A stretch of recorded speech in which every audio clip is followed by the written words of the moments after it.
Hello, everyone. This is Simon Bonenfant here. We got a great show for you today.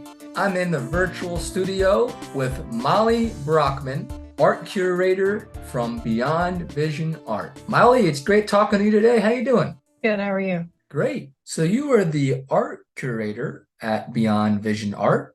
Why don't you start by telling us a little bit about what is Beyond Vision Art and what is your role specifically? So we are Beyond Vision Art, and we are a multi-sensory art show for the visually impaired. So anything that you can taste, touch, smell, or hear, we have in our shows. We are designed, like I said, specifically for the visually impaired to come in and get an art museum experience like they may not be able to get elsewhere. Great. Well, why don't you talk about how your organization was started? What led you to start Beyond Vision Art? Yeah, sure. I wanted to go to a museum one day, and I realized that there wasn't really much around my area anyway in way of a museum. I contacted my local art museum, and what they offered me was a Zoom call audio tour of the museum. And I just thought that that really wasn't going to work for me. You don't even get the museum atmosphere that way, even if you can't see the paintings. So I decided that if I wanted to be able to enjoy art and enjoy the museum experience, I had to make my own. I posted in my neighborhood's Facebook page one day and asked if anybody else thought it was a good idea. And the next day, I had a reporter from the local newspaper and one from one of the local TV stations contact me like, hey, this is a great idea. We want to talk about it.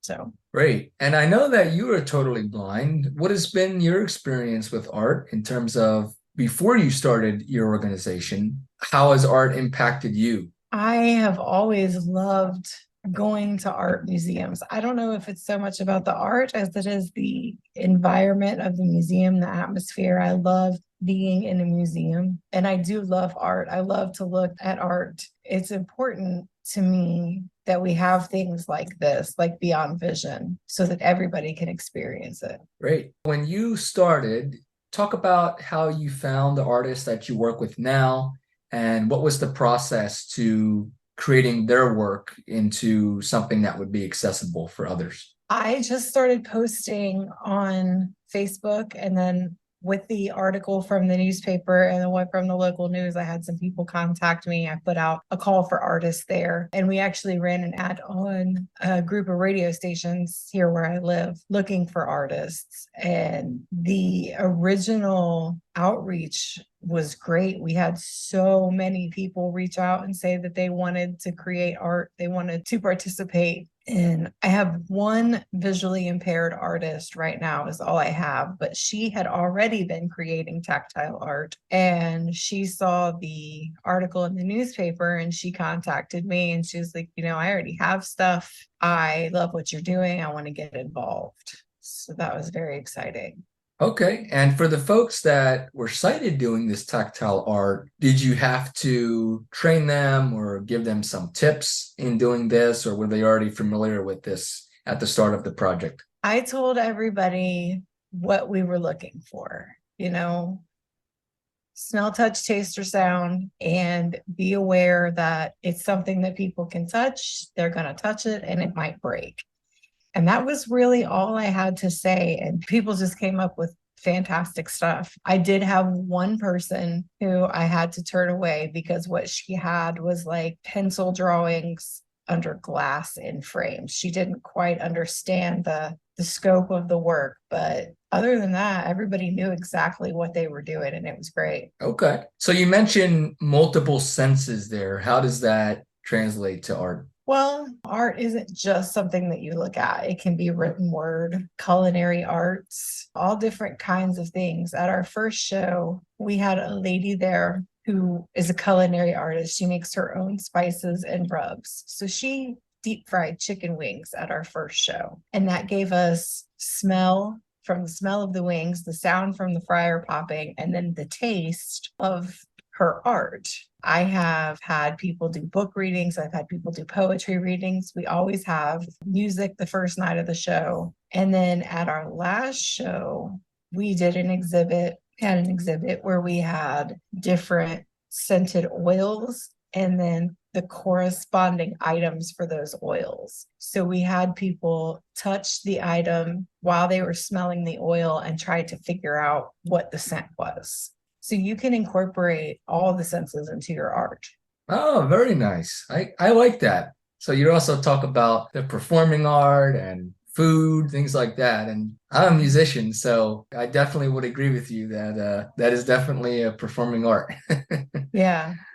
Oh, that's great. You should come perform at one of our shows. I like that.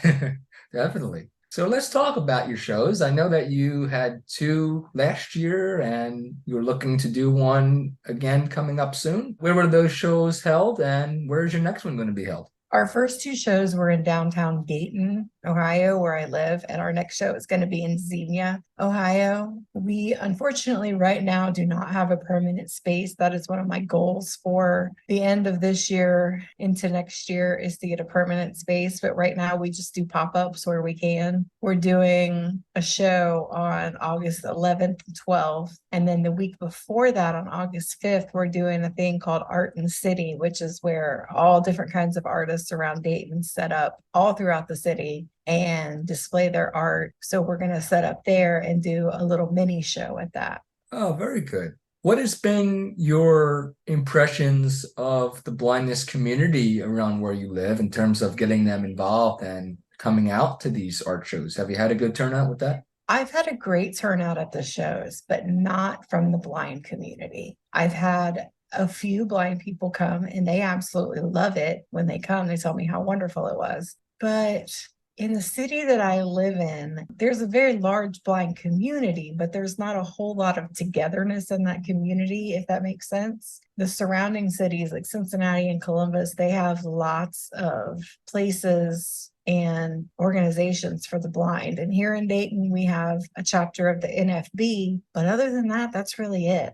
So getting the word out to the blind community here has definitely been a challenge. Right, but I would probably assume that one of your goals is to educate the blind that art can be for us as well. Yes. I have found that there's been somewhat of a stigma in our blindness community, especially around visual art. And I, for one, love visual art with tactile art or verbal description if it's done correctly. And I always try to tell the public that I can understand art just as somebody else would if I have it in the right tools and the right format to where I can understand it. Yeah, exactly. I want to educate blind people that, they can enjoy art. And one of the things that I want to do at our permanent space is have art classes to also teach them that not only can they enjoy art, but they can make art, sell art, and make money from their art. Absolutely. Is the work for the artist, is that a volunteer type of work? Yes, they volunteer their work. They get the option to sell their work at the show. I don't take a commission. If they sell it and they make money, then I'm super happy for them. Yeah. Can you give contact information for where people can find the website or any social media presence that you have? Yeah, absolutely. We are on the website is www.beyondvisionart.com. And then we're on Facebook and Instagram, both at Beyond Vision Art. Facebook is definitely the way to go. Right now, it's just me and my boyfriend running things, and sometimes he can't get the website updated, but I can update the Facebook page all the time. So that's definitely the place to go. But if you do go to our website, there is a support us link where you can click, and it gives you all the ways to make donations to what we're doing. And all of our donations are tax deductible. We are a nonprofit, but that is just on the website. I can post those links on the Facebook page too. Great. Yeah, we'll include them in the podcast show notes so that everyone can look at your content and donate if they feel so inclined. Awesome. As we close today, would you have any advice for how blind and visually impaired people can engage more with art, or just something that they can start with to understand that art is for them just as much as it is for the sighted? Just start making art. Start making whatever kind of art you feel you want to make, whether it be tactile art, whether it be painting, whether it be drawing. Just start making art. It is definitely for you. And if you're not an artist, if you feel like you can't make art, then find an exhibit at your local museum. Do the audio tour. There are some traveling exhibits that let you touch reproductions of other pieces of art. Go to one of those because art is for us. there's no reason that it shouldn't be. That's great. I agree.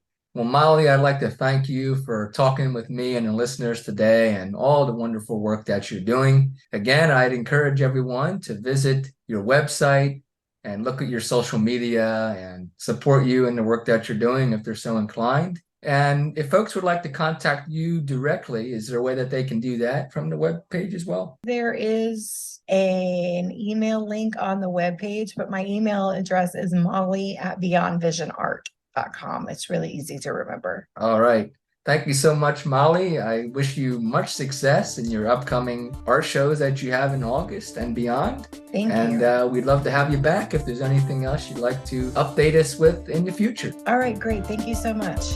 Thank you for listening, everyone, and have a nice day. For more podcasts with a blindness perspective, check us out on the web at www.blindabilities.com, on Twitter at blindabilities, and download the free Blind Abilities app from the App Store and Google Play Store. That's 2 words, Blind Abilities. And if you want to leave some feedback, give us some suggestions, give us a call at 612-367-6093. We'd love to hear from you. I want to thank you for listening, and until next time, bye-bye. When we share what we see through each other's eyes, we can then begin to bridge the gap between the limited expectations and the reality of blind abilities. And the realities of blind abilities.